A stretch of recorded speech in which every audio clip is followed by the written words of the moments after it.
Luto tayo ng shrimp. Bago niyan, bumili ako sa merkado ng shrimp.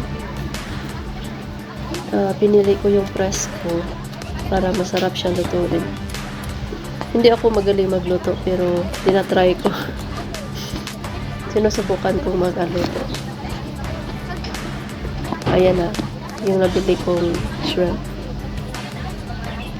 So, basic lang na gisa. Butter chicken daw. Ano kayang lasa nito?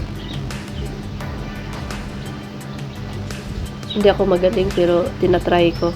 So, ito na siya, paluto na siya. Kahit ano kasing luto na siya, masarap kasi. So, ito siya yung finished product ko. Ano kayang lasa nito? So, iahay na natin siya para sa gayon kainan na. Literal lang na lutong bahay. Thank you for watching.